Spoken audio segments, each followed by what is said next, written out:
Welcome. Find yourself a comfortable position, somewhere warm and safe, and allow your breathing to settle into its natural rhythm. Tonight, we're going to journey back through time to an era of extraordinary contrasts, a world of exquisite beauty built upon foundations of considerable suffering, where art reached sublime heights while human lives were spent as currency for ambition. The 17th and 18th centuries witnessed the flowering of Baroque culture across Europe. It was an age of ornate decoration, mathematical precision in architecture, and an almost obsessive pursuit of perfection in craftsmanship and performance. Yet beneath the gilded surfaces and soaring melodies lay realities we would find disturbing today, choices made in the name of art and power that remind us how differently our ancestors understood the world and how far we've traveled from their assumptions. As you listen, you might find your mind wandering. That's perfectly natural. Let the images form and dissolve like clouds drifting across a quiet sky. There's no need to remember every detail, no test awaiting you. Simply let the rhythm of the past wash over you, the steady current of lives lived long ago, in places that exist now only in memory and in the objects they left behind.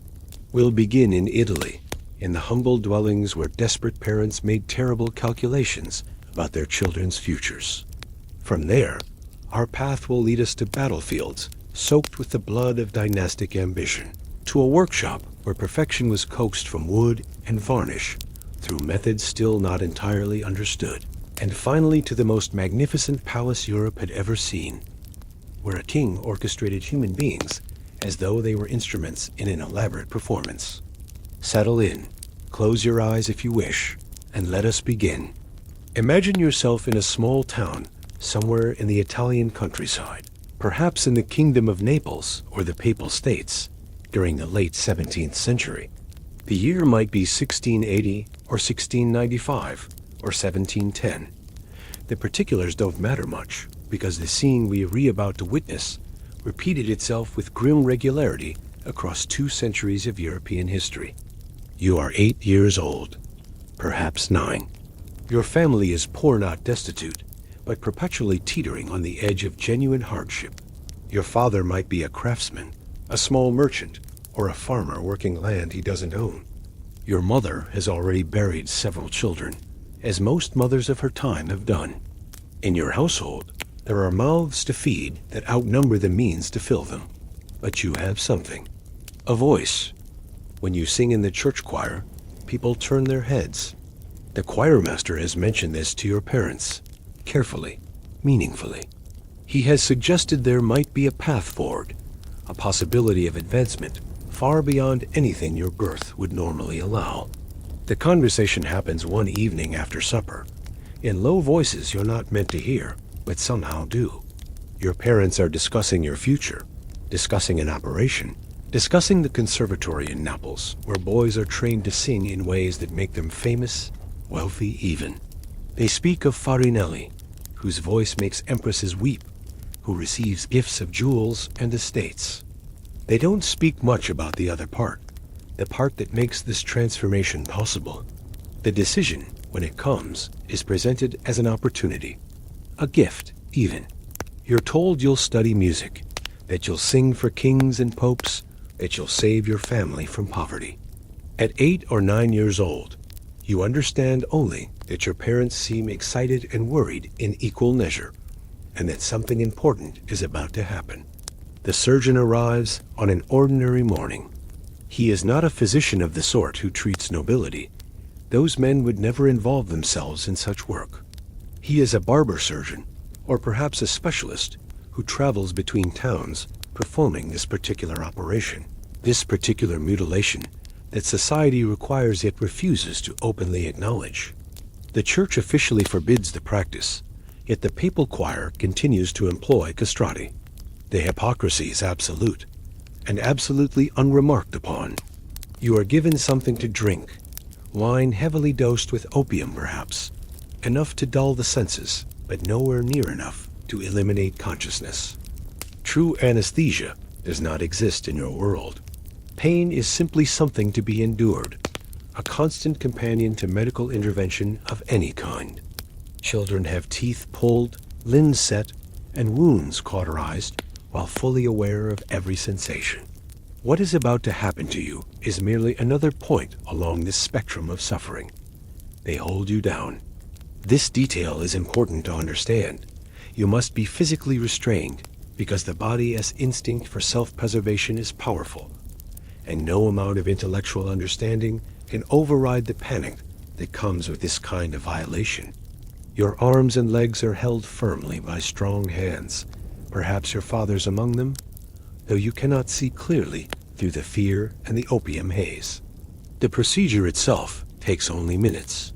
The surgeon works quickly, having performed this operation hundreds of times before. The technique varies somewhat. Some cut, some crush, some use caustic substances, but the goal remains constant. To destroy the testes before puberty can transform your voice from a child's pure soprano into a man's deeper register. The pain is extraordinary. This is not something we can soften or euphemize while remaining honest about the historical reality. Your world becomes nothing but agony, a red-hot center of unbearable sensation that seems to last for hours, though it's measured in minutes. You scream, certainly. Every child screams. The sound is expected, unremarkable to those in the room who have heard it before. And then it's done. You lie in a state of shock, your body trembling, sweat soaking the sheets beneath you. The wound is bandaged. Someone might murmur reassurances, might stroke your hair, might tell you the worst is over. But the worst is not over. The worst is only beginning. The days that follow are thick with fever. Infection is nearly inevitable. The surgery is performed in homes, not hospitals, with tools cleaned by methods that won't be understood as inadequate until well into the next century. Your body burns. You drift in and out of consciousness. Perhaps 1 child in 3 dies from this infection, perhaps 1 in 4. The statistics are imprecise because no one keeps careful records of such things. The deaths are regrettable, but not surprising. You survive. Your body, young and resilient, fights off the infection. The wound closes, leaving scar tissue and a permanent alteration to your physical self. In a few weeks, you can walk without pain. In a few months, you've healed enough to begin the next phase of this transformation. You are sent to a conservatory. These institutions exist throughout Italy, but particularly in Naples and Venice, cities where opera has become a consuming passion. The conservatorio is not what the word suggests to modern ears, not a school of music where wealthy children study for a few hours a week. It is more like a monastery, a prison, and a workshop combined into one exhausting whole. You live there. You sleep in a dormitory with dozens of other boys, some castrati like yourself, others intact but training in different vocal ranges or on instruments. The building itself is old, stone walls that hold the cold in winter and keep out little of the heat in summer. Your bed is a narrow shelf with a thin mattress.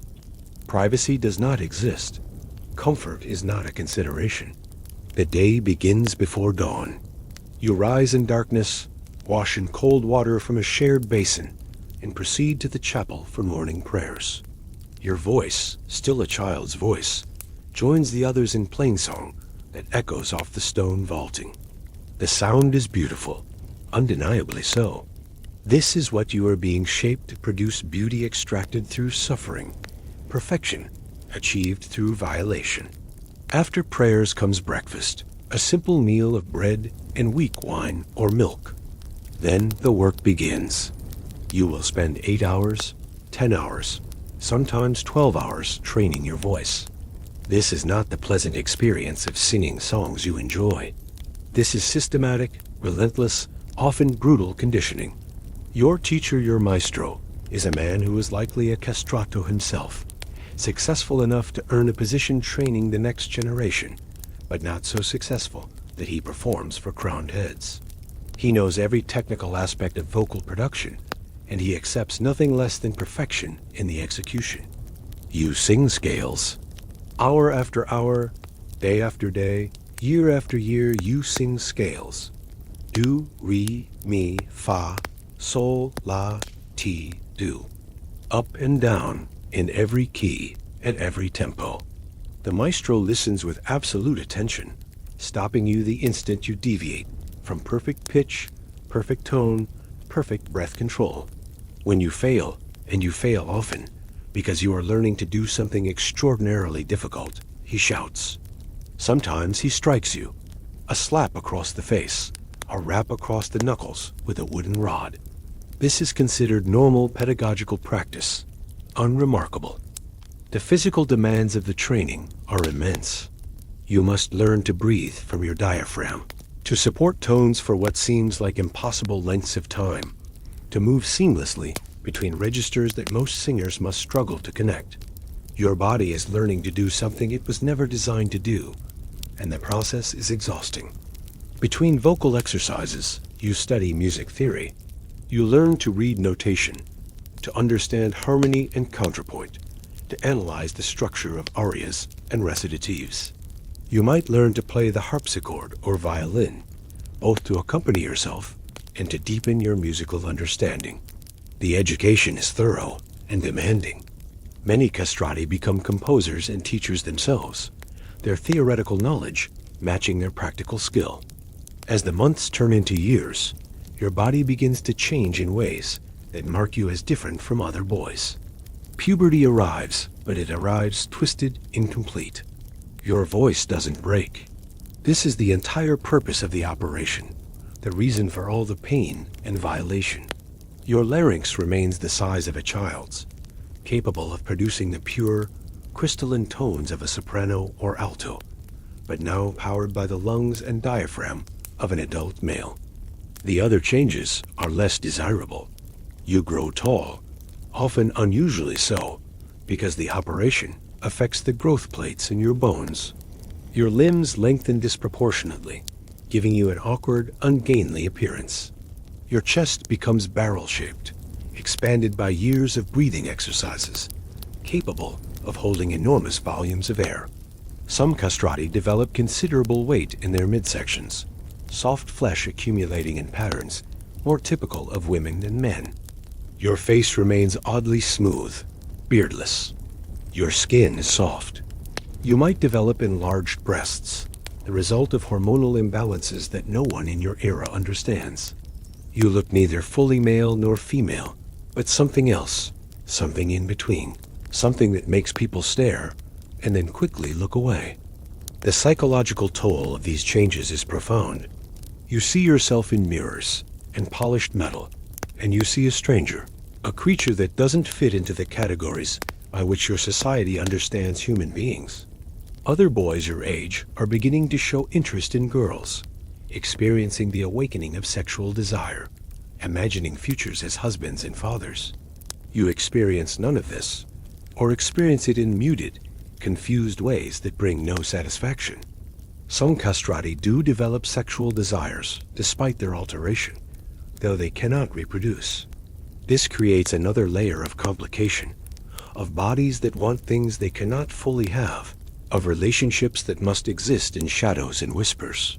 Society simultaneously fetishizes and despises these men, seeing them as exotic objects of fascination and as unnatural aberrations to be pitied or mocked.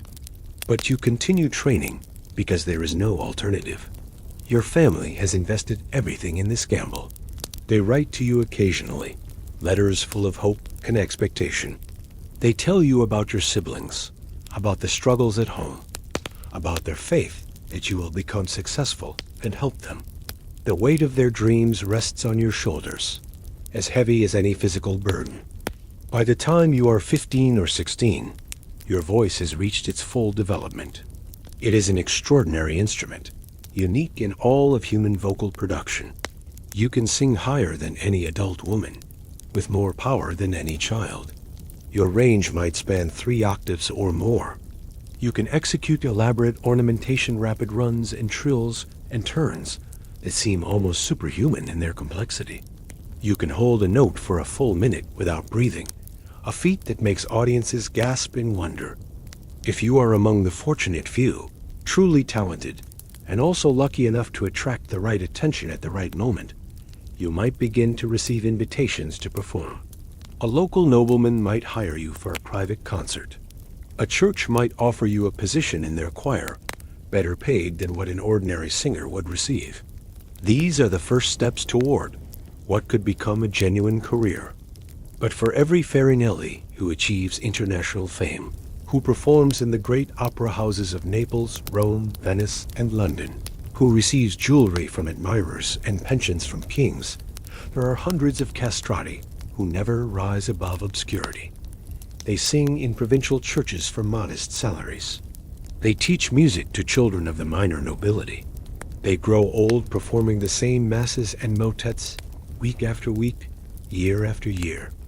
Their extraordinary voices heard by dwindling congregations who barely notice the miracle in their midst. The famous castrati live paradoxical lives. They are celebrated and degraded simultaneously. When Farinelli performs, empresses and duchesses compete to host him, shower him with gifts, treat him as a treasured exotic pet. Yet these same aristocrats would never consider him a social equal, would never allow him to marry into their families, would never forget that his fame rests on a mutilation they find both fascinating and repulsive. The audiences who adore the castrati also mock them.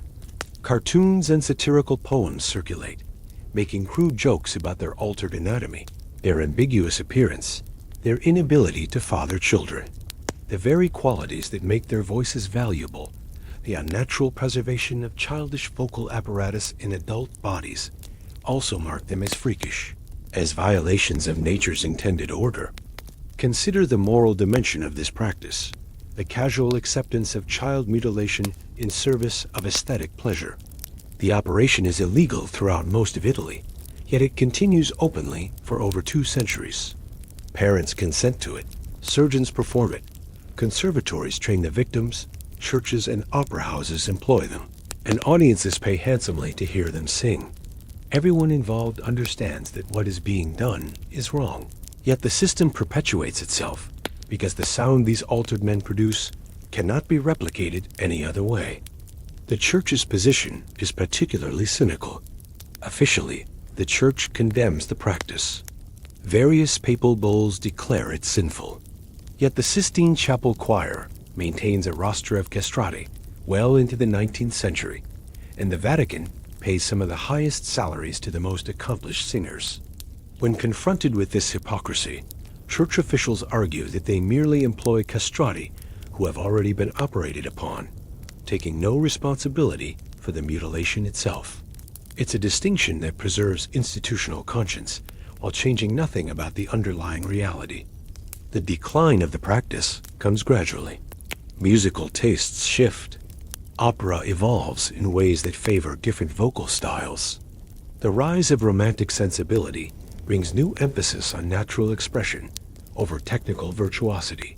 The spread of Enlightenment values makes the mutilation of children increasingly unacceptable to educated opinion. Legal prohibitions begin to be enforced rather than merely written. The last castrato to perform in the Sistine Chapel, Alessandro Moreschi, makes some of the earliest audio recordings in 1902 and 1904. His voice preserved on scratchy wax cylinders that offer us a faint echo of what this extinct vocal type actually sounded like. Listen to those recordings. If you're curious, they're available now in digital form. These ghosts of a practice we've abandoned. Moreschi's voice sounds thin and wavering to modern ears, aged and imperfect. Yet there's something in it, something alien and unsettling, a sound that doesn't quite fit into our categories of male or female, adult or child. It's beautiful in its way, and profoundly sad, a reminder of the price paid for art in ages less squeamish than our own about what bodies could be sacrificed for beauty. As you lie here in comfort and safety, your own body intact, and your own choices largely your own to make, consider the boys who are given no such luxury. Consider the hundreds, perhaps thousands of children who underwent this brutal operation, who survived the infection and endured the years of training, who developed their extraordinary voices, and who never achieved fame or fortune, but simply sang their lives away in obscure churches and minor courts, their sacrifice forgotten by all but themselves. The practice is gone now, relegated to the category of historical atrocities we look back upon with incomprehension.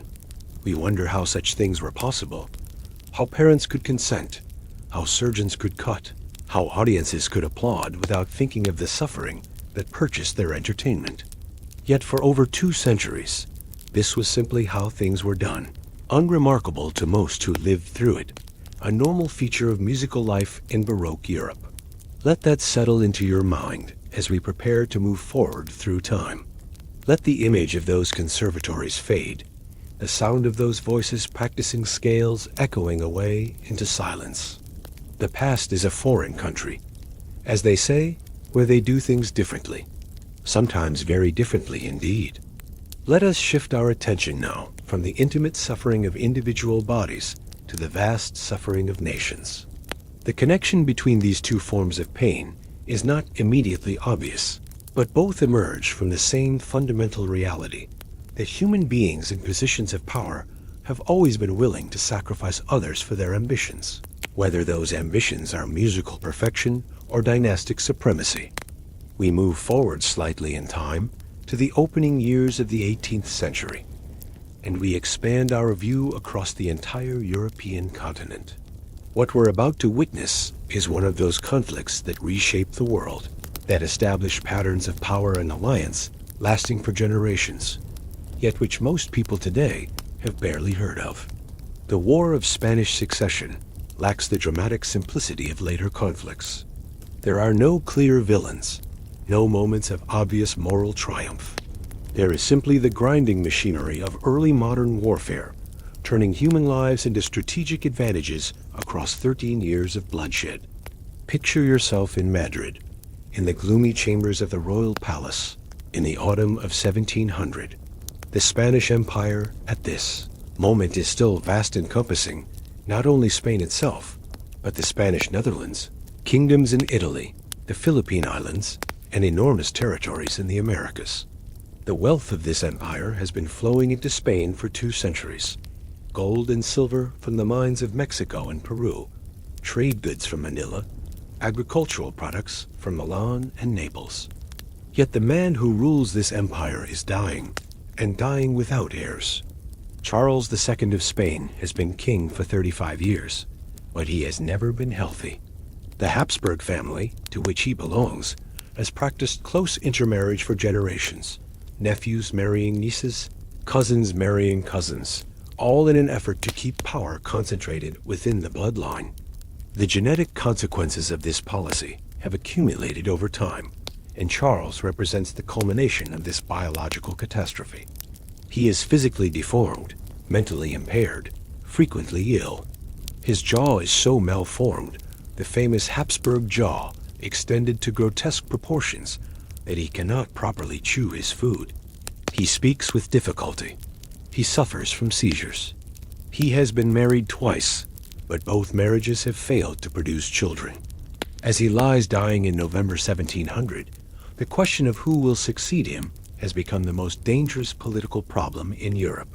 There are 2 primary candidates, 2 men whose claims to the Spanish throne rest on their descent from earlier Spanish kings through the female line. The first is Philip of Anjou, grandson of Louis XIV of France. The second is Archduke Charles of Austria, second son of Leopold I, Holy Roman Emperor. Both men have legitimate genealogical claims. Both represent powerful dynasties, and neither can be allowed to inherit without fundamentally altering the balance of European power. If Philip inherits, the Bourbon family will control both France and Spain, creating a superpower that could dominate the continent. If Charles inherits, the Habsburg family will reunite the Spanish and Austrian branches, recreating the empire of Charles V that had terrified Europe in the previous century. Other nations, particularly Britain and the Dutch Republic, cannot accept either outcome. They have their own commercial interests, their own security concerns, their own ambitions to pursue. Charles, too, in his final weeks, is pressured from all sides. French diplomats argue for Philip. Austrian diplomats argue for Charles. The Spanish nobility themselves are divided, some favoring the Bourbon connection, others the Habsburg. The dying king changes his will multiple times, each revision reflecting the influence of whichever faction has most recently reached him. Finally, on November 1st, 1700, Charles II dies. His final will names Philip of Anjou as his heir, with the condition that the French and Spanish crowns must never be united in one person. Louis XIV accepts the inheritance on his grandson's behalf. Philip travels to Madrid and is proclaimed King Philip V of Spain. The transfer of power happens smoothly, without immediate violence. But across Europe, in London and Vienna and The Hague, the implications are being calculated. Louis XIV has gained an enormous advantage. His grandson now controls the Spanish Empire's resources. French merchants will have preferential access to Spanish-American markets. French military power will be enhanced by Spanish territories in the Netherlands and Italy. The entire strategic situation has shifted in France's favor. William III of England, who is also stadtholder of the Dutch Republic, begins immediately to construct a coalition to oppose this arrangement. He is uniquely suited to this task, having spent his entire political career resisting French expansion. Negotiations proceed through the winter of 1700 to 1701. Alliances are signed, subsidies promised, armies mobilized. The Grand Alliance takes shape gradually. England and the Dutch Republic form the core, motivated by commercial rivalry with France and fear of French domination of the Low Countries. The Holy Roman Emperor joins, seeing an opportunity to place his own son on the Spanish throne and recover territories in Italy. Portugal is brought into the alliance with promises of territorial gains. Savoy joins after complex negotiations. Various German principalities contribute troops in exchange for English subsidies. Opposing them are France and Spain, formidable powers with experienced armies and considerable resources. Bavaria allies with France, giving Louis XIV a valuable position inside the Holy Roman Empire. For a time, it appears that the war might expand to include Sweden and the Ottoman Empire, turning the Spanish succession crisis into a genuine world war, but both ultimately remain neutral. The war begins formally in 1701, though significant military operations don't commence until 1702. The initial campaigns are tentative, armies maneuvering in the Spanish Netherlands without decisive engagement. Fortresses change hands. Foraging parties clash.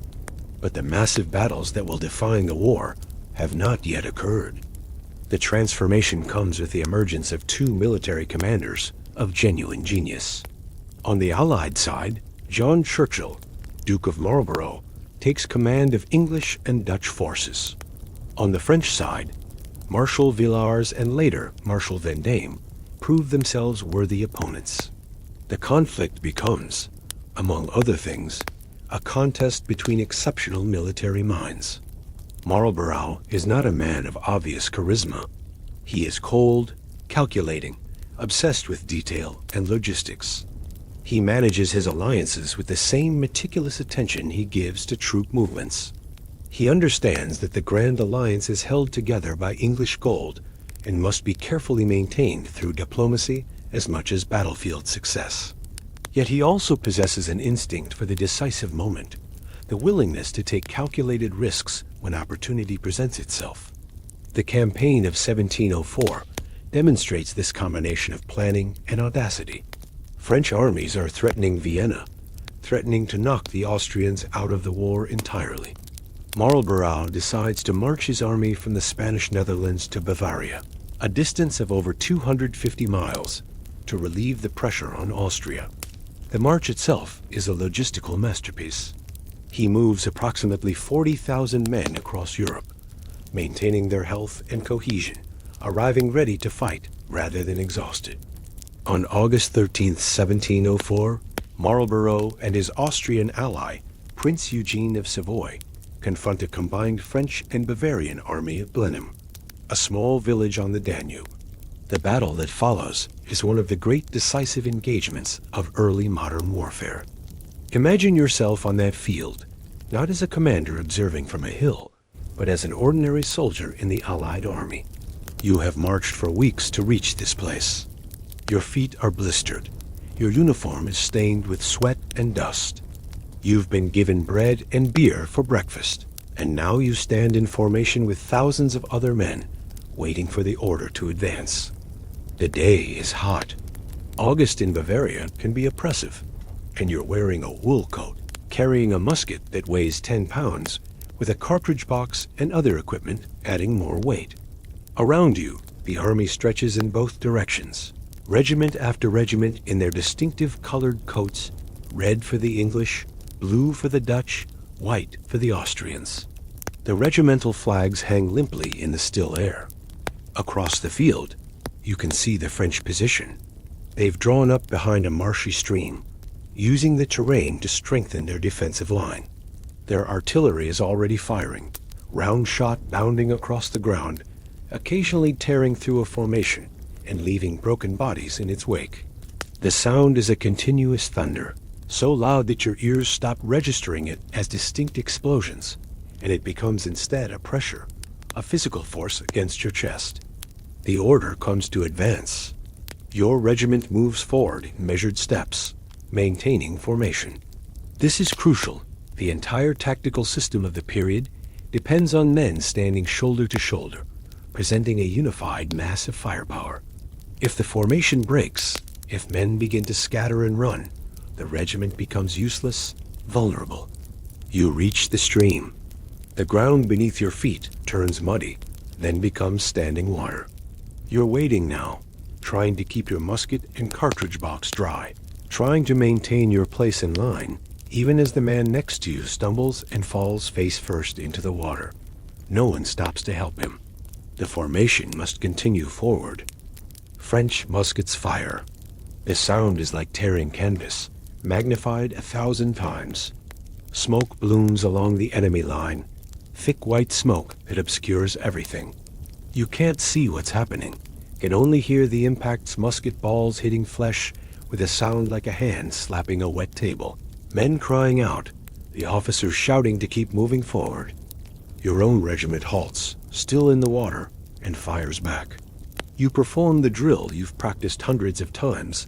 Bite the cartridge, pour powder down the barrel, insert the ball, ram it home, prime the pan, cock the lock, aim, fire. The sequence takes perhaps 15 seconds if you're quick.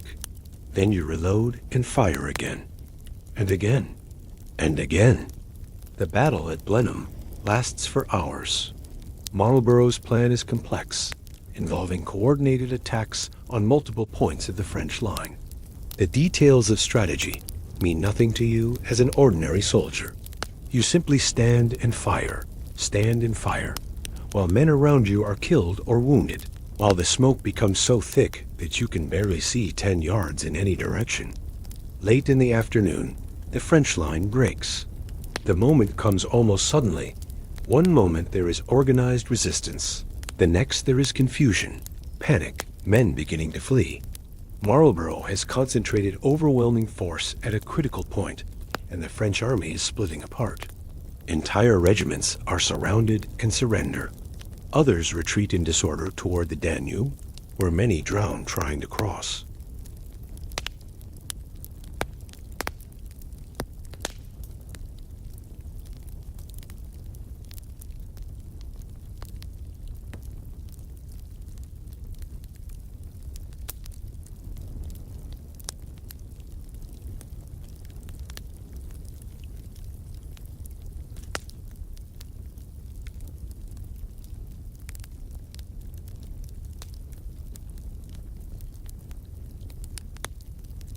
But for you, if you survive, the reward is simpler. You sleep that night on the battlefield, surrounded by the dead and dying, too exhausted to care about the horror of your surroundings. Tomorrow, you will march again. The war is far from over. The pattern established at Blenheim repeats itself over the following years. In 1706, Marlborough wins another decisive victory at Ramillies in the Spanish Netherlands. In 1708, he triumphs at Oudenaarde.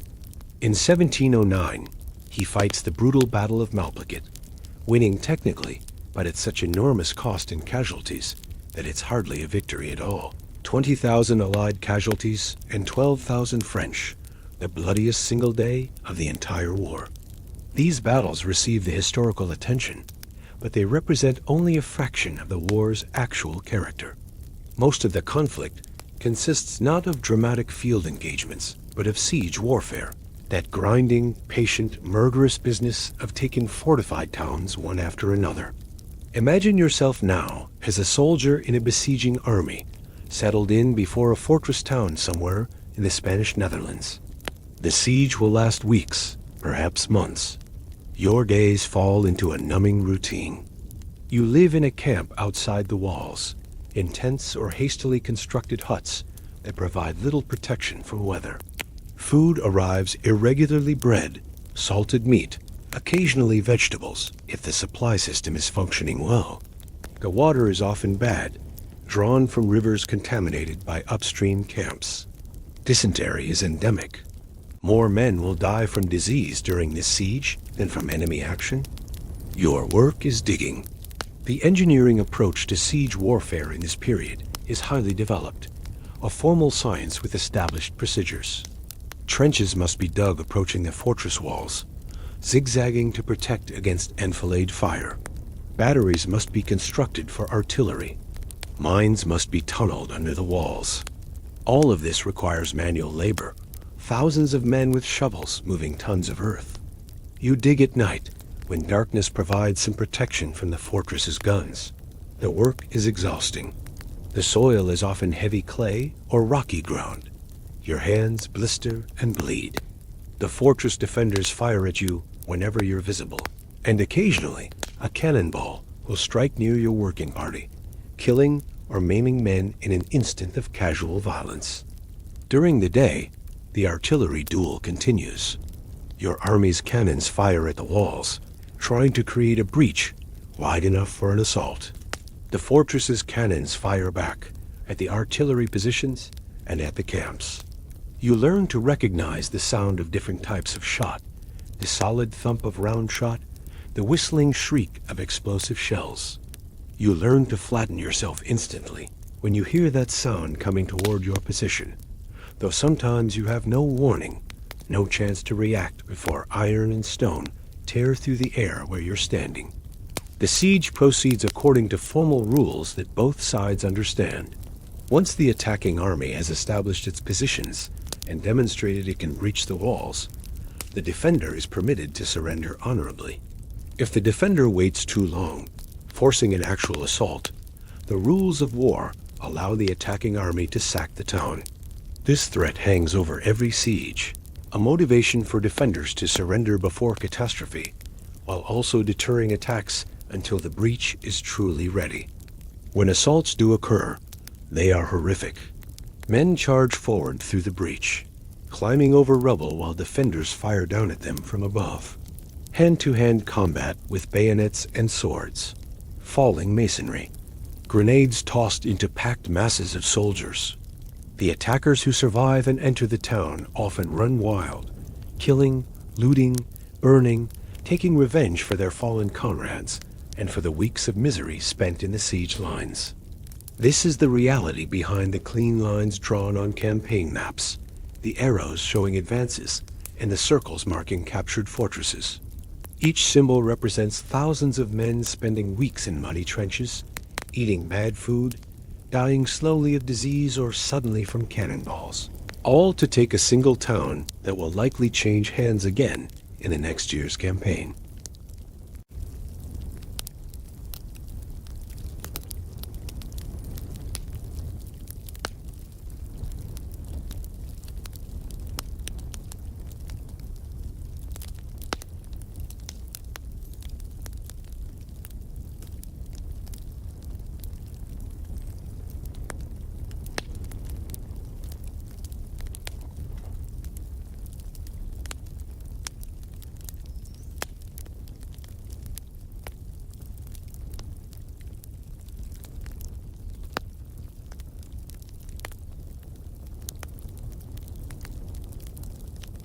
political will begins to erode.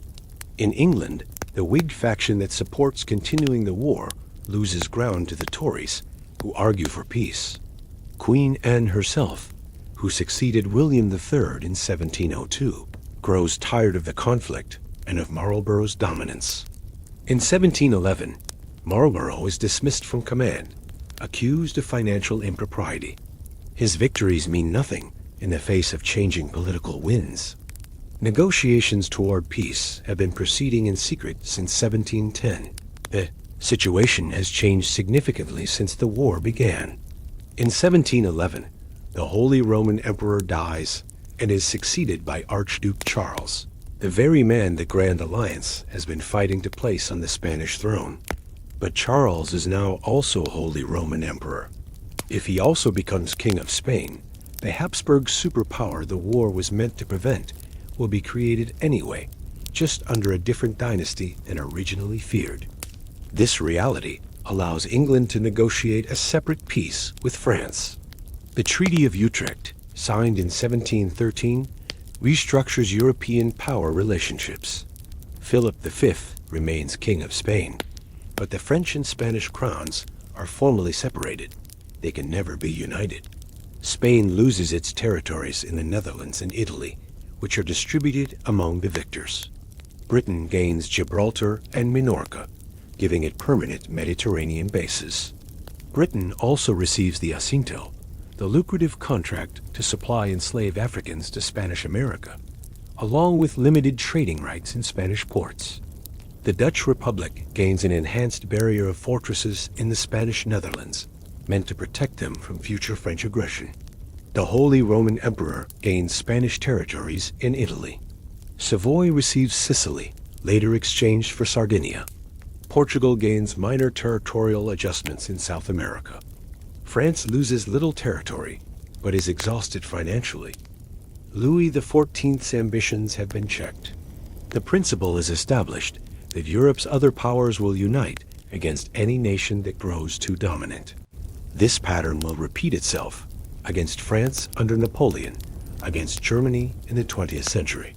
The War of Spanish Succession creates the template for coalition warfare that will shape European history for the next 200 years. Austria fights on for another year, unwilling to accept the settlement, but finally agrees to peace in 1714. The war is over. It has lasted 13 years and cost hundreds of thousands of lives. Estimates vary, but perhaps 400,000 soldiers died in battle or from disease, along with unknown numbers of civilians caught in the path of marching armies or dying from war-induced famine and epidemic. And what was accomplished? The map has changed somewhat. Trading rights have shifted. Various princes have gained or lost territories. The balance of power has been adjusted. But for the farmers whose fields were trampled by armies, for the townspeople whose homes were destroyed in sieges, for the widows and orphans left behind by the dead soldiers, the grand strategic outcomes mean very little. Their lives have been disrupted or destroyed for reasons that have nothing to do with their own choices or desires. As you lie here in your comfortable present, consider those soldiers marching through Bavaria, standing in the trenches before besieged fortresses, firing muskets in battles whose names they probably didn't know. Consider the peculiar nature of early modern warfare, where men fought not for ideology or national survival, but because their rulers had quarrels about inheritance and dynastic prestige. Consider how normal this seemed to those who lived through it, how unremarkable the idea that thousands should die to determine whether a Bourbon or a Habsburg would sit on the Spanish throne. The wars of the Spanish Succession are over. The treaties have been signed. The armies have been disbanded. The soldiers who survived have returned home, if home still existed, and resumed whatever lives were still available to them. The dead lie in unmarked graves scattered across a continent, or in no graves at all, their bones long since turned to dust and dispersed. Let that vast panorama of suffering and strategic maneuvering fade now from your mind. Let the sound of artillery drift away into silence. We've spent enough time with armies and battles, with the grand sweep of history, as it appears in books and on maps. Let us turn our attention now to something smaller, more precise, more perfect in its way, to a workshop in an Italian town where a craftsman pursues excellence with patience and care, creating objects of such quality that their secrets remain mysterious even 3 centuries later. From the violence of battlefields and the suffering of mutilated children, we turn now to something gentler, though no less obsessive in its way. We shift our focus from destruction to creation, from the vast movements of armies to the intimate labor of a single craftsman's hands. Yet the connection remains. All 3 subjects share a common thread of pursuit, of humans pushing themselves and others toward extremes in search of something they consider perfect. Imagine yourself in the northern Italian city of Cremona, in the region of Lombardy, during the early decades of the 18th century. The year might be 1710, or 1715, or 1720. We'll settle on a time within what experts later designate as the golden period of Antonio Stradivari's output. Those 2 decades when the instruments emerging from his workshop achieve a quality that has never been surpassed.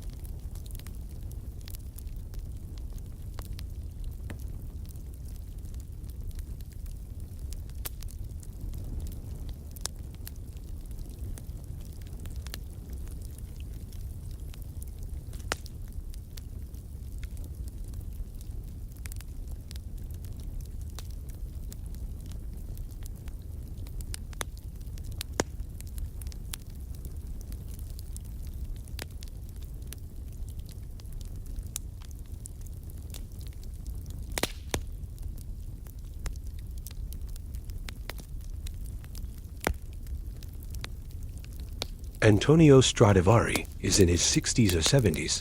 Now his exact birth year is uncertain, sometime in the mid-1640s, but his hands remain steady and his eyes sharp. He has been making instruments for nearly 50 years, having apprenticed with Niccolo Amati, the greatest luthier of the previous generation. Now, Stradivari's own workshop on the Piazza San Domenico has become the most sought-after source of violins, violas, and cellos in Europe. The workshop itself is unpretentious. The building is several stories tall, narrow as most Italian town buildings are, pressed close to its neighbors. The ground floor might serve as a shop where customers can examine finished instruments or discuss commissions. The actual work happens upstairs, in rooms with large windows facing south to capture the best light. Natural light is essential. The work requires seeing subtle gradations in wood grain, detecting the slightest imperfections in curves and thicknesses.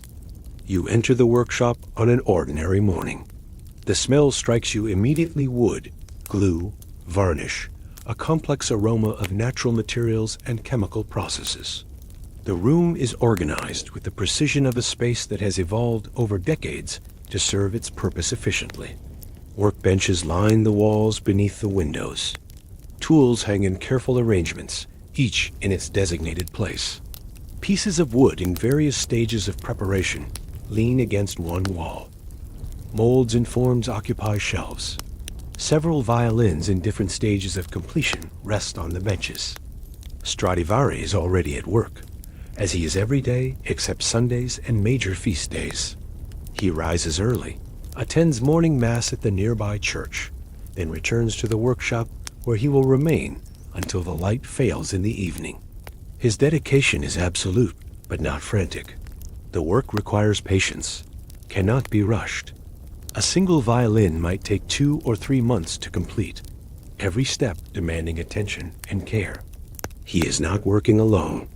His sons Francesco and Omobono work alongside him, having inherited their father's skill and precision. There are apprentices as well, younger men learning the craft through observation and gradually increasing responsibility. But certain tasks Stradivari reserves for himself: the final carving of the scroll, the arching of the plates, the application of the varnish. These are the steps where artistry transcends mere technique, where experience and intuition matter as much as measurable skill. Let us watch him select wood for a new violin.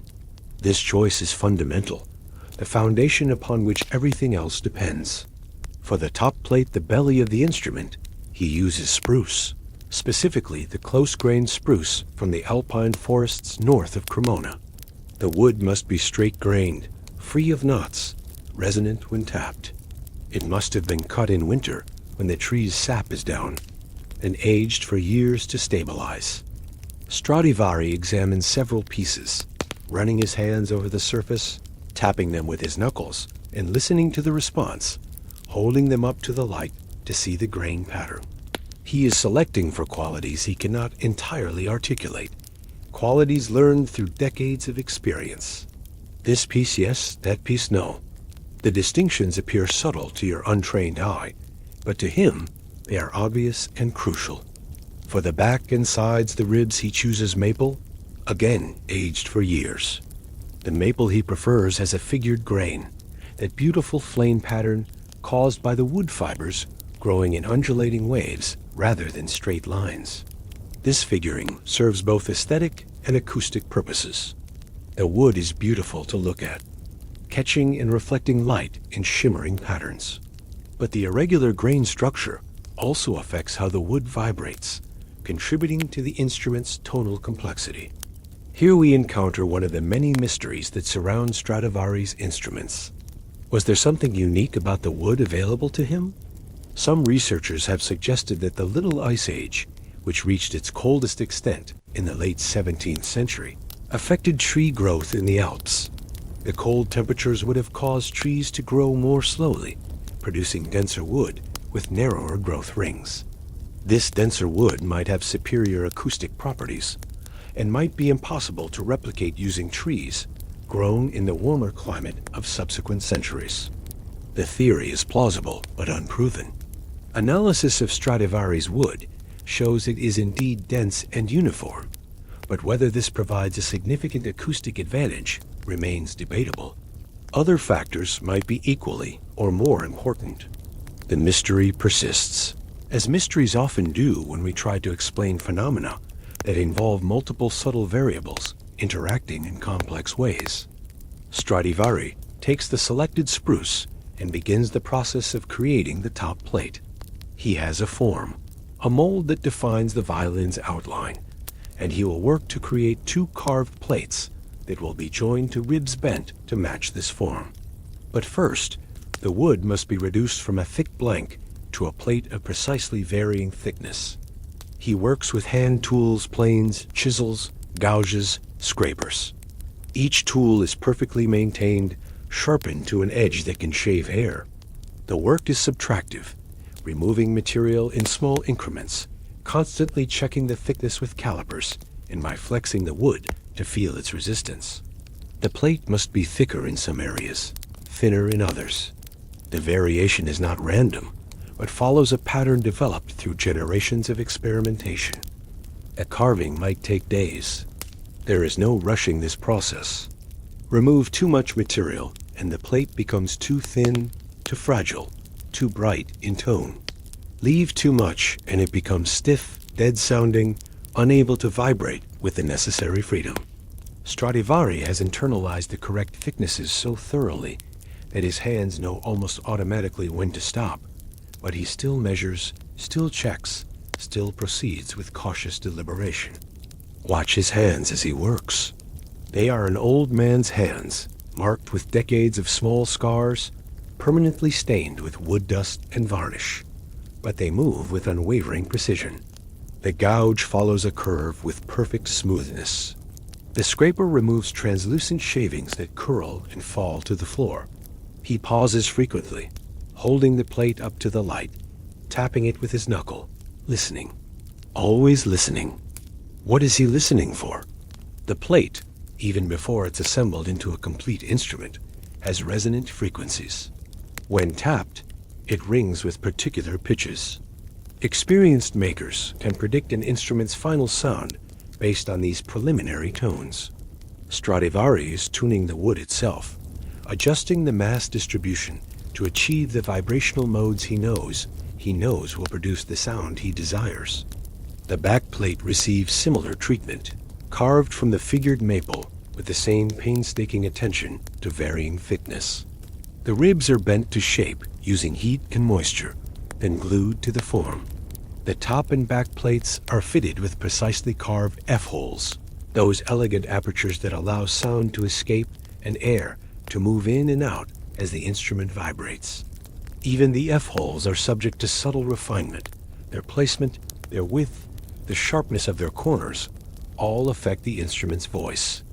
The plates are glued to the ribs using hide glue, heated until liquid, applied quickly before it cools and sets.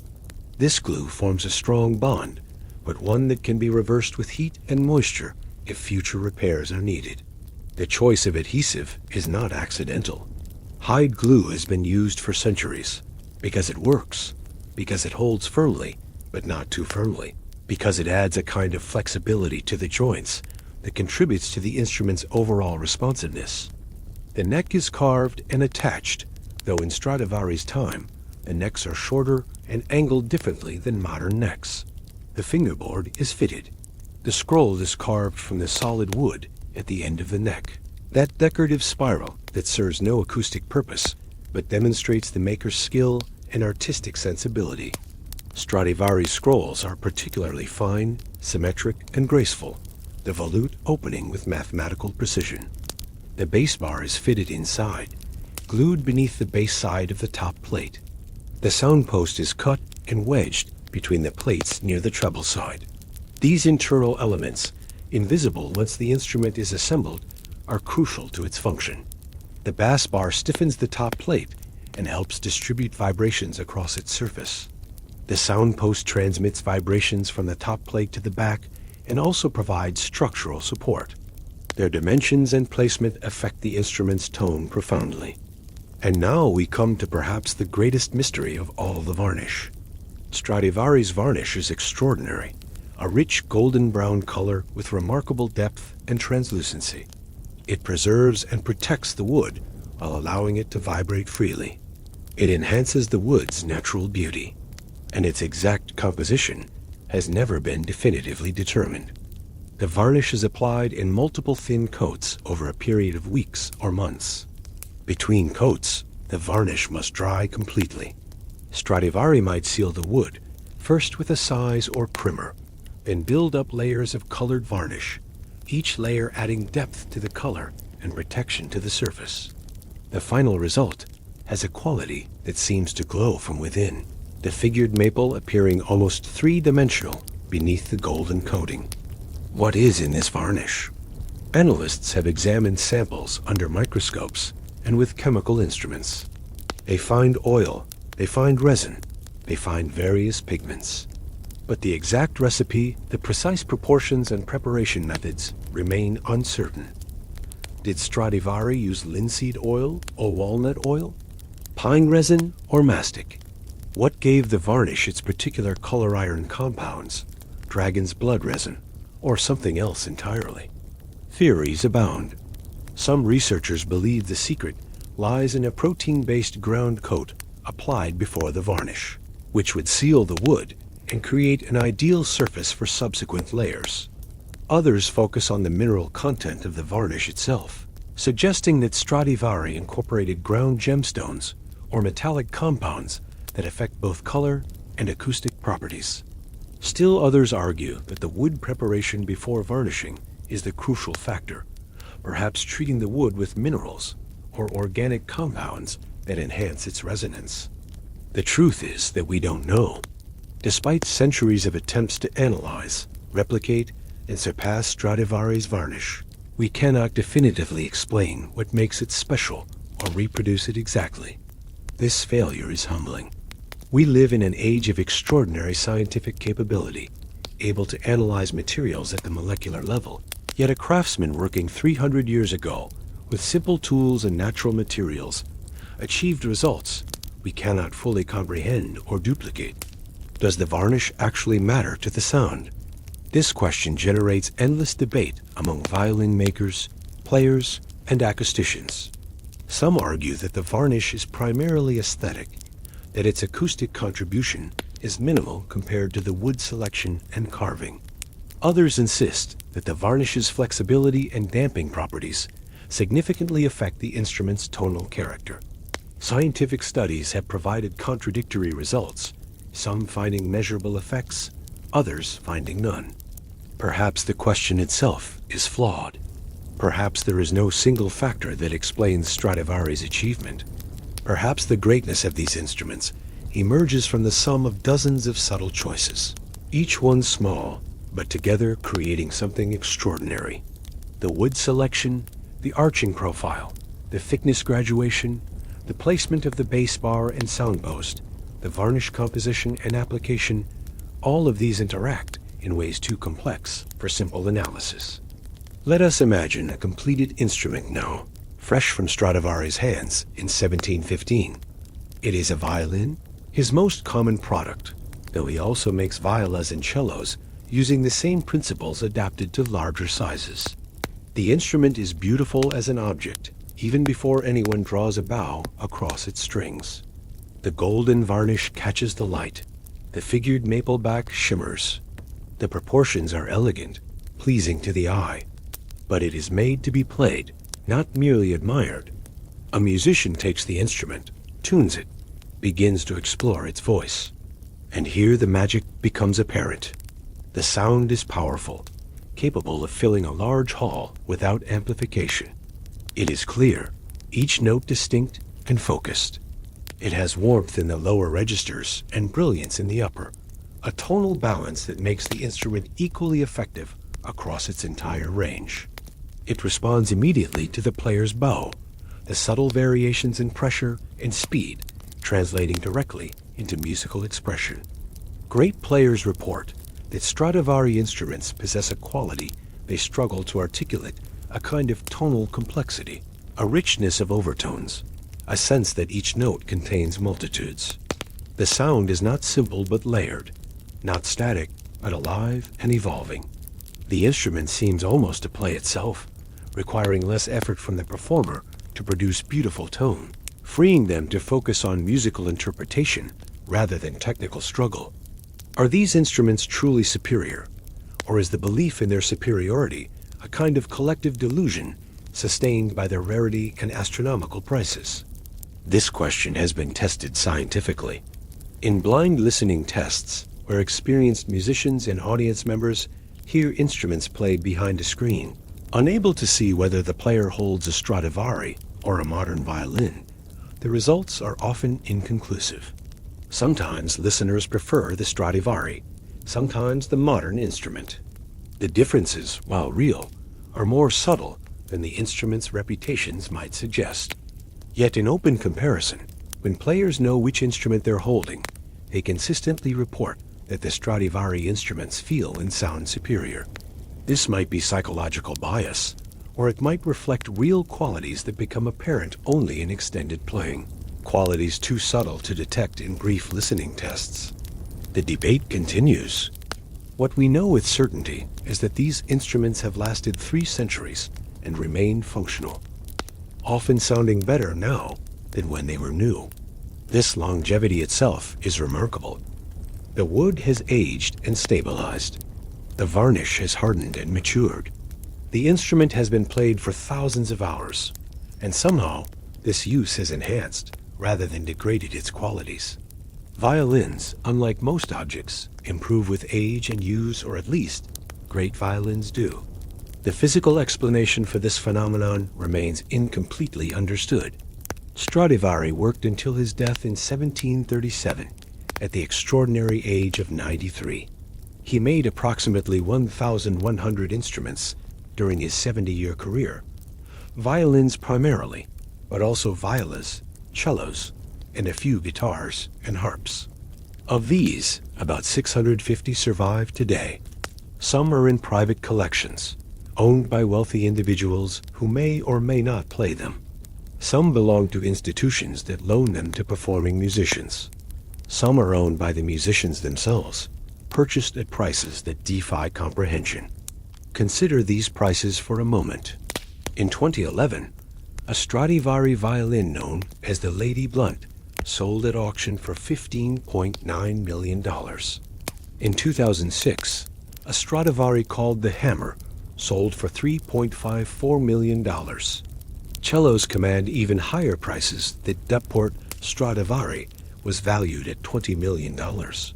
These are not just the most expensive musical instruments in the world.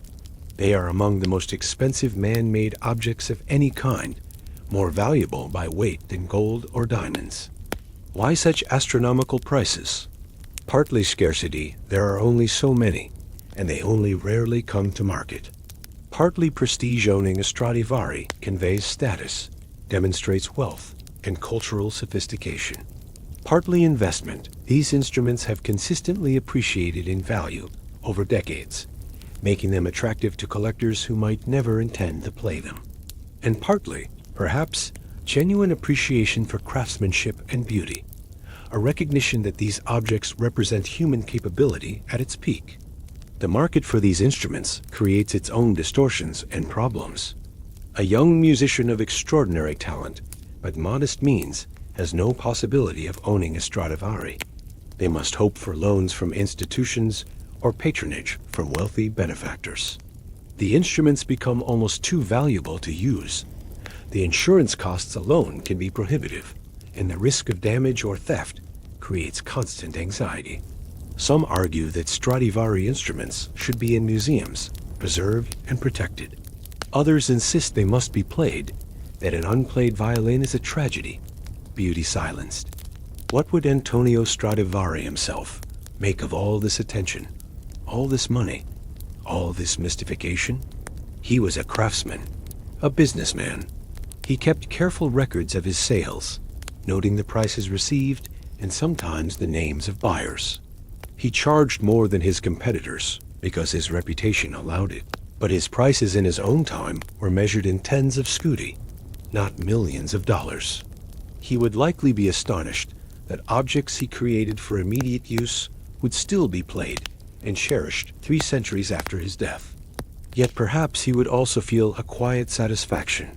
He knew he was making something excellent.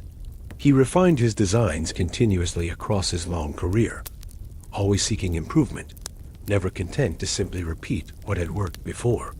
The violins from his later years differ subtly from those of his middle period, reflecting his evolving understanding of what made an instrument sing.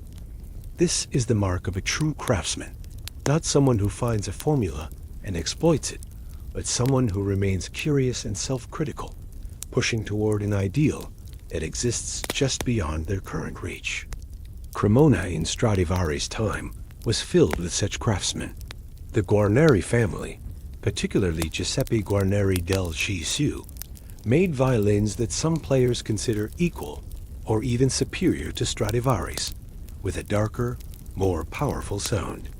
Other makers whose names are less famous still produced instruments of high quality. The city had created an ecosystem where excellence bred excellence, where competition and collaboration raised everyone's standards. This aspect of Baroque artisan culture deserves reflection. These makers had no formal scientific understanding of acoustics. They couldn't measure frequencies or analyze vibrational modes with instruments. They worked empirically, making small changes and listening to the results, building up knowledge through trial and error across generations. Yet they achieved results that modern science, with all its analytical power, struggles to explain or surpass. There's something profound in this, a reminder that human knowledge takes many forms, that the intuitive expertise developed through years of attentive practice can access truths that remain invisible to abstract theory. The violin maker tapping a plate and listening to its ring knows something real about that piece of wood, knows it in a way that cannot be fully captured in measurements of stiffness and density. The knowledge is tacit, embodied, difficult or impossible to transfer through written explanation. This kind of knowledge is fragile. When a tradition breaks, when the chain of master to apprentice is severed, the accumulated understanding can be lost. We see this in many crafts from the past: Damascus steel, Roman concrete, certain medieval dyeing techniques, where we have the products but not the full process, where we can analyze what was done but struggle to replicate how it was done. In the case of Cremonese violin making, the tradition did decline. After Stradivari's death, and that of his sons, the city's preeminence faded. The craft continued elsewhere, but something of the concentrated excellence that had existed in Cremona was dissipated. Modern makers have worked to recover and rebuild this knowledge, studying old instruments, experimenting with materials and methods. And certainly today's best luthiers produce instruments of very high quality. Yet the mystique remains, the sense that Stradivari and his contemporaries knew something we have not quite recovered. As you lie here in the darkness, let your mind settle on that workshop in Cremona, the afternoon light slanting through the windows, the smell of wood and varnish, the sound of a scraper moving across spruce, removing whisper-thin shavings. An old man's hands working with patient precision, guided by decades of experience toward an ideal of perfection he can hear in his mind, but must coax into existence through careful labor.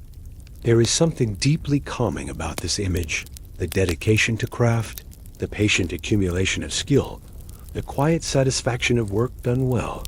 In a world of violence and exploitation, of castrati and battlefields, here at least is creation rather than destruction, beauty rather than suffering.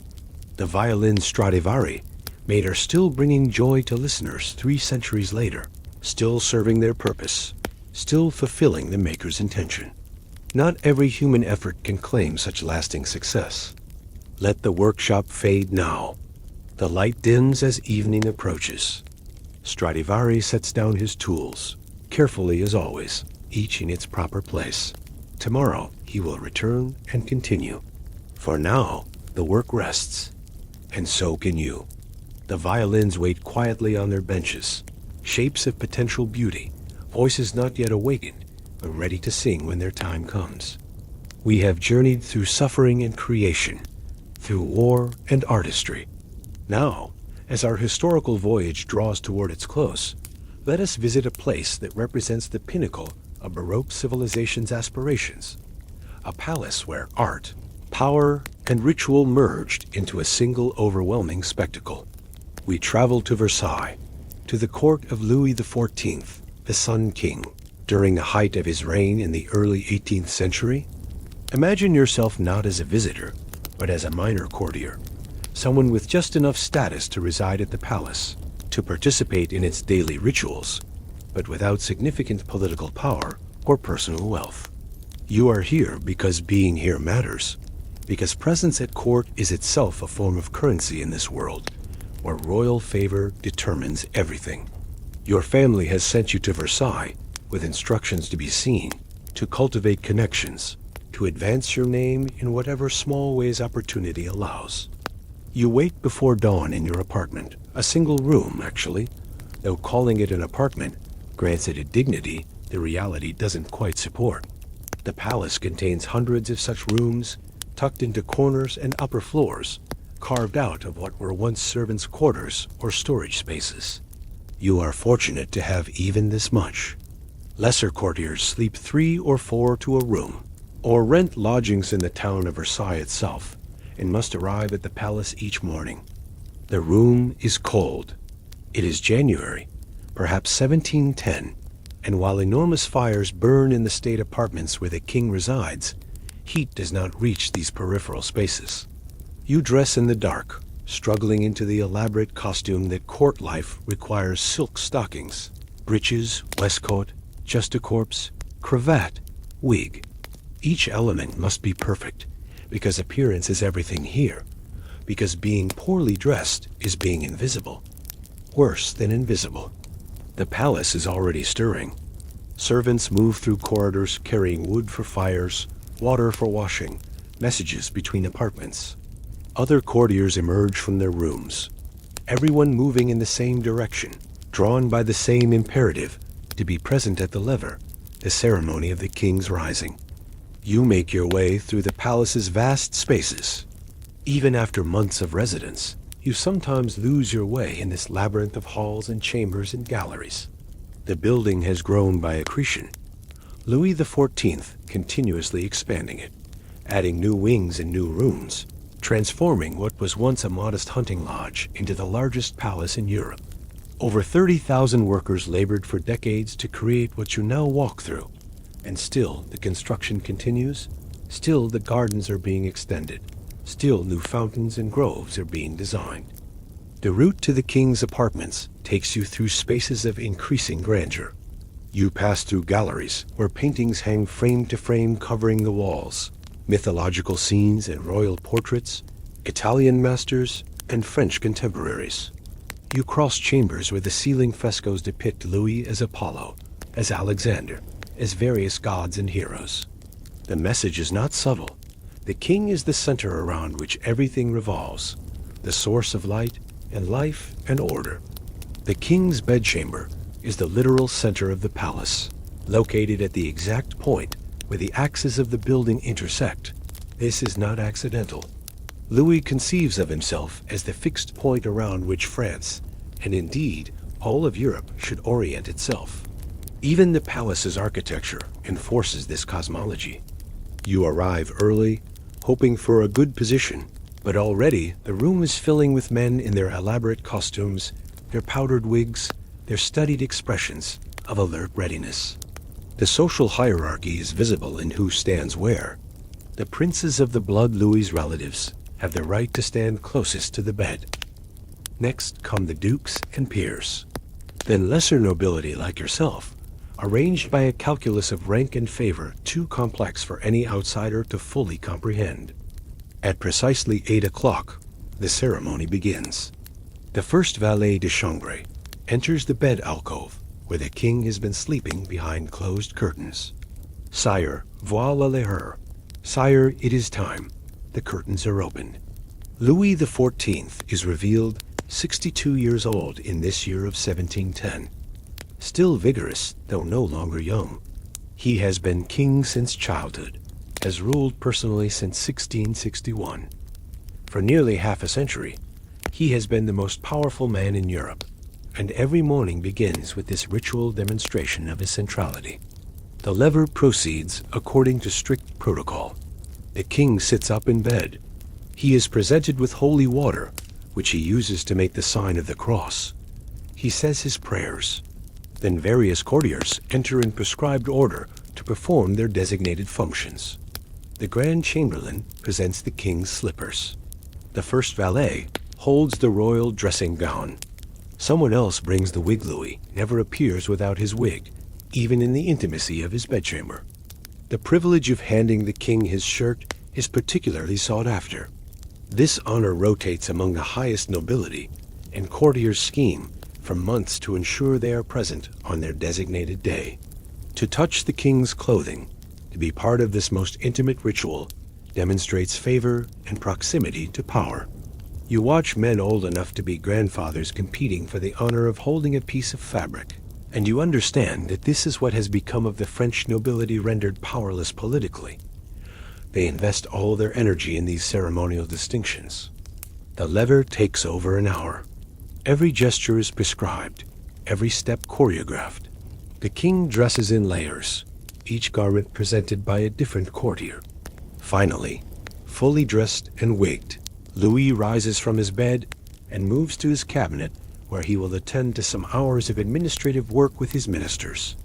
The crowd of courtiers disperses, their morning obligation fulfilled. You proceed to the chapel for Mass.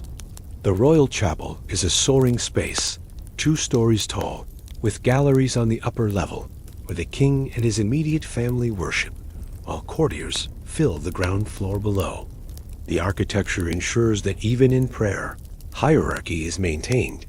You look up at the king while he looks forward at the altar, his position physically elevated above yours. The service is elaborate, the music magnificent.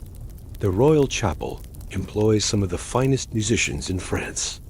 The motets composed by Lully and his successors fill the space with sound that seems to embody divine grandeur. The king's piety is sincere, though it coexists comfortably with his absolute political authority. In his understanding, God appointed him to rule France, making him accountable to heaven, but to no earthly power. Religious devotion and political absolutism are not contradictory, but complementary. After Mass, you return to your apartment to prepare for the day's next major event, the grand couvert, the public dinner. This meal, served at 1 o'clock in the afternoon, is theater as much as sustenance. The king dines in public, seated at a table with select members of his family, while courtiers and even common people who have managed to gain entry stand and watch. You arrive at the antechamber to find it already crowded. The audience for the grand couvert numbers in the hundreds on ordinary days, more on important occasions. Everyone is dressed in their finest. The room glitters with silk and gold thread, with jewels and decorative swords, with powdered wigs arranged in elaborate styles. The king enters precisely at 1. Everyone bows. Louis walks to his table with measured dignity. His posture is perfect. He has been trained since childhood in the art of royal deportment, and now in his 60s, he moves with practiced grace. He sits. The meal begins. Course follows course in staggering profusion. The king's table is laden with dishes roasted meats, elaborate pates, vegetables prepared in creamed sauces, delicate pastries, fresh fruits preserved from the previous summer, or brought at great expense from southern climes. The service is golden, the wine in crystal goblets. Servants in royal livery move with choreographed precision, presenting each dish, removing plates, refilling glasses. Louis eats well. He is famous for his appetite, capable of consuming quantities that would defeat most men. He tries a portion from multiple dishes, showing favor to the preparations he particularly enjoys, with a slight nod that the cooks will hear about later with pride. The king's tastes in food, like his tastes in everything else, set the standard for French society. You watch from your position in the crowd, standing for the entire meal. There are no seats for spectators standing, emphasizes the distinction between the king who sits and consumes and the courtiers who stand and observe. Your feet begin to ache after the first hour, but you maintain your expression of attentive interest. To show discomfort would be a failure of composure, a mark against you in the endless assessment that constitutes court life. The meal lasts 2 hours. Finally, the king rises. Everyone bows again. Louis retires to his apartments for a brief rest, and you are free until the afternoon's scheduled activities. You might use this time to walk in the gardens, weather permitting. The gardens of Versailles are as carefully orchestrated as everything else here, nature bent to geometric perfection. André Lentre, the landscape architect, has created a vast outdoor space where every tree, every hedge, every fountain is positioned according to mathematical principles. From the palace's western terrace, the view extends seemingly to infinity, the Grand Canal stretching away into the distance, the parterres laid out in symmetrical patterns, the groves artfully arranged to provide both visual pleasure and intimate spaces for conversation. On a winter day, the fountains might not be running. They require enormous quantities of water pumped from the Seine, an engineering feat that doesn't always function perfectly. But even still, the gardens impress through their sheer scale and the evident labor invested in their maintenance. Hundreds of gardeners work constantly to maintain this perfection, trimming hedges, replacing plants that have died, raking gravel paths smooth. You walk along the terrace, feeling the cold air on your face. Other courtiers promenade in their finery, seeing and being seen.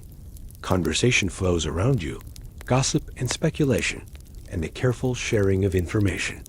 Who has gained the king's favor lately? Who has fallen from grace? What positions might become available?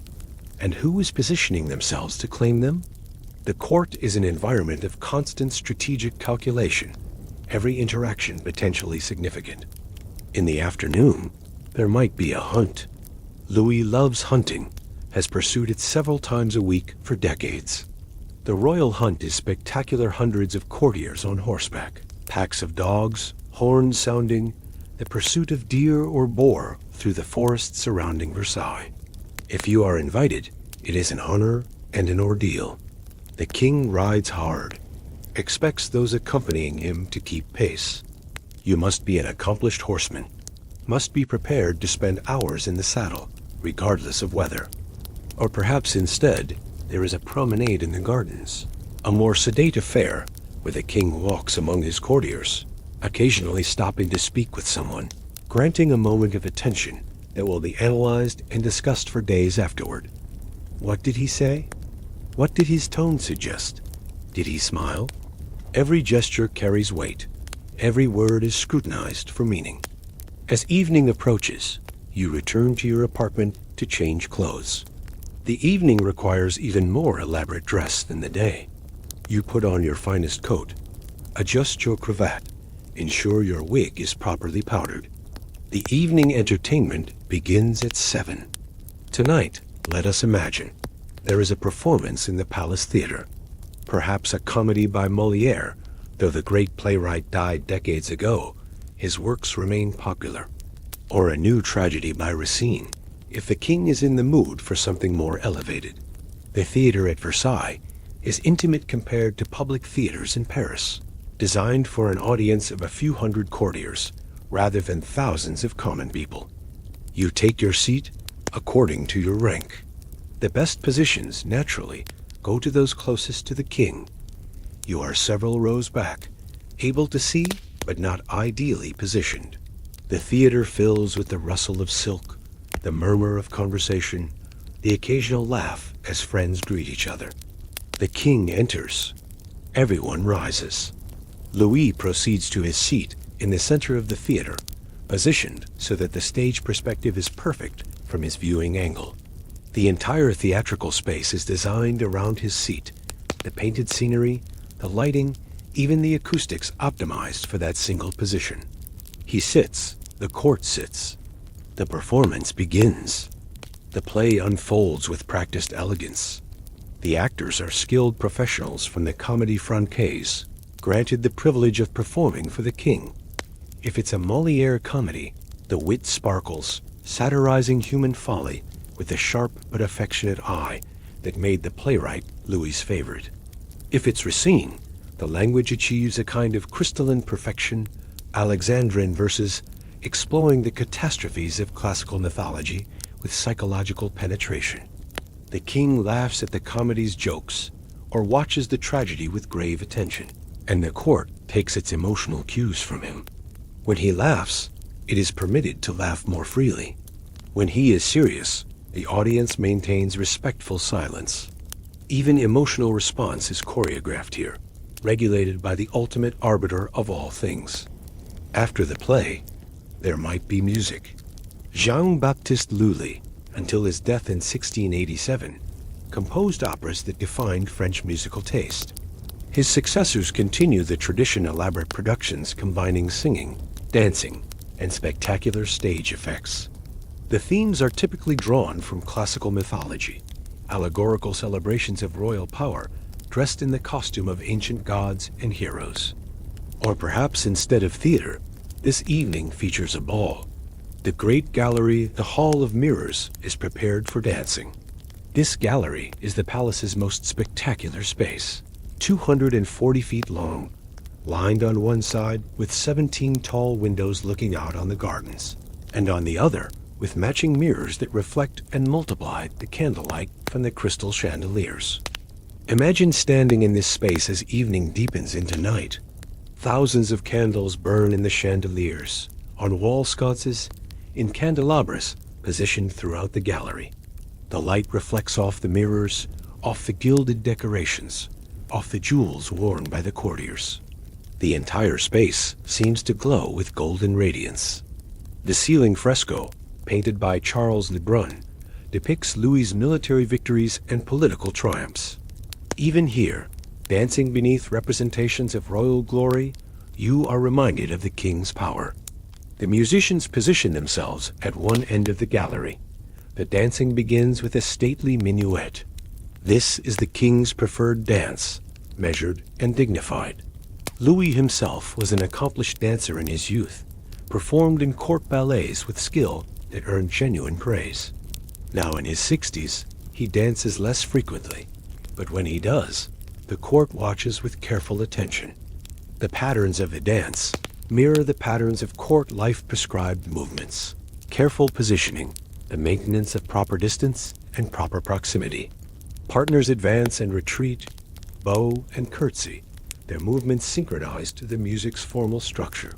It is beautiful in its way, this geometrization of human interaction, this transformation of social relationship into aesthetic performance.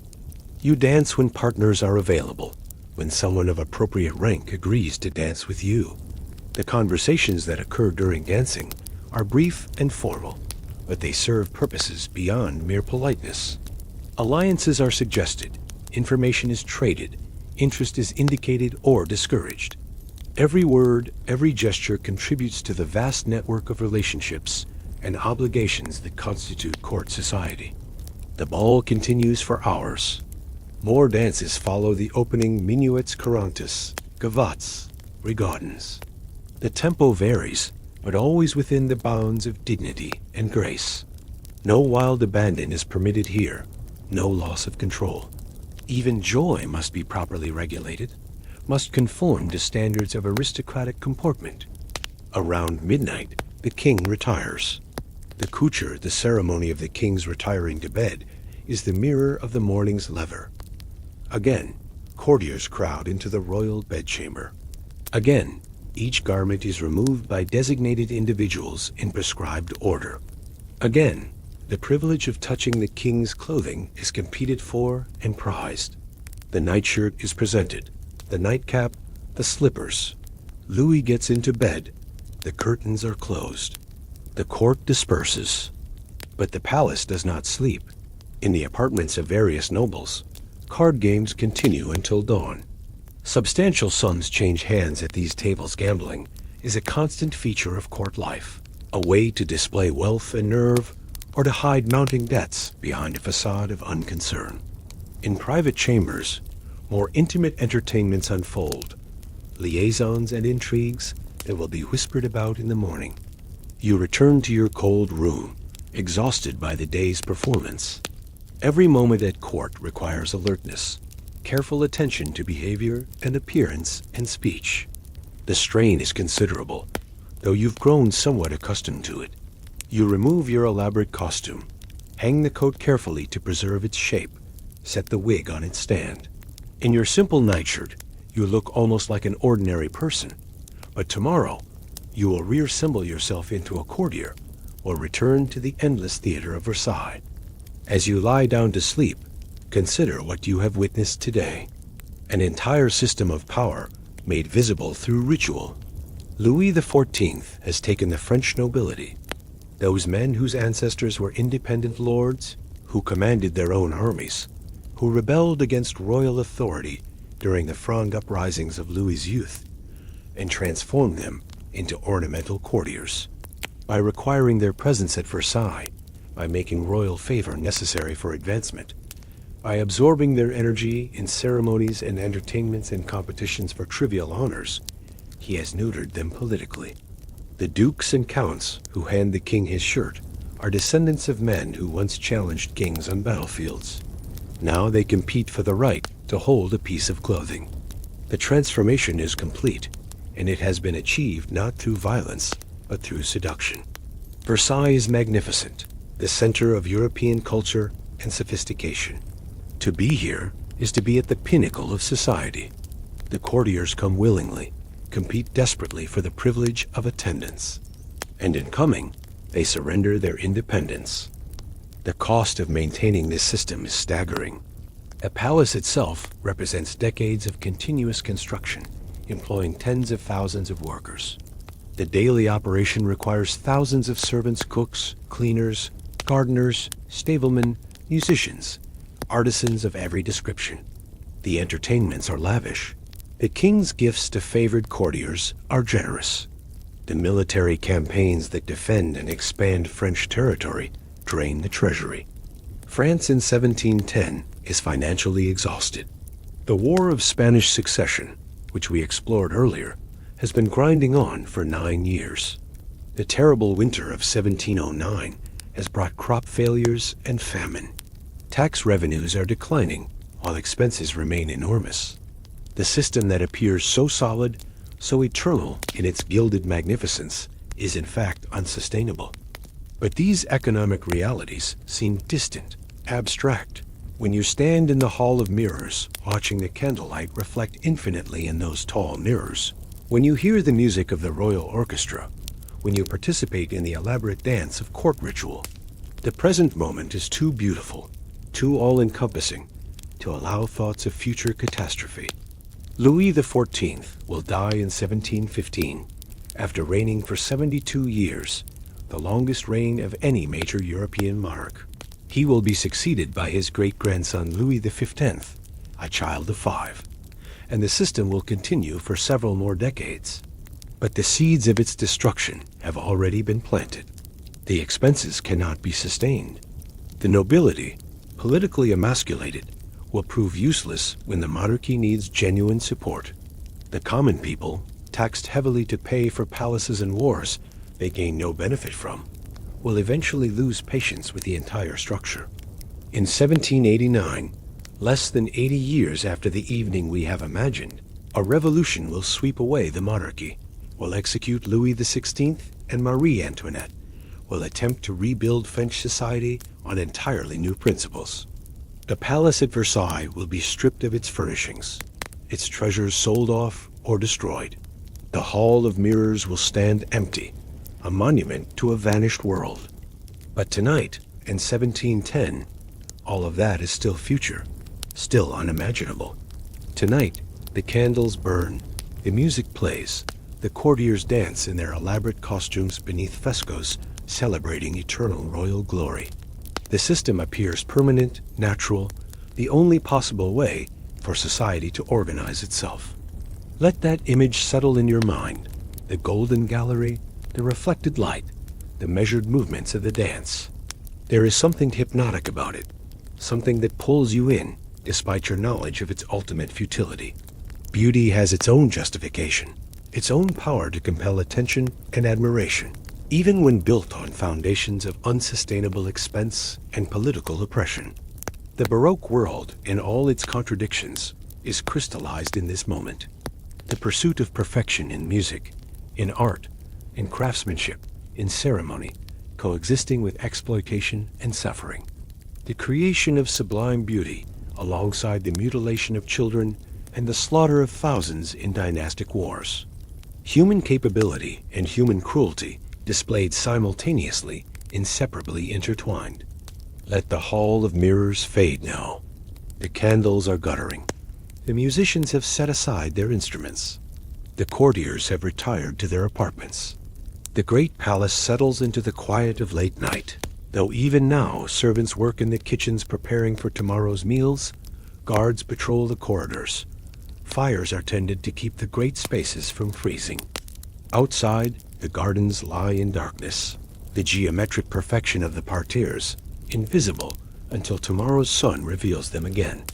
Beyond the gardens, France extends into the night villages and farms, forests and rivers. Cities where ordinary people lives far removed from the ritualized existence of the court. Most of them will never see Versailles, will never witness the king's lever, or walk through the Hall of Mirrors.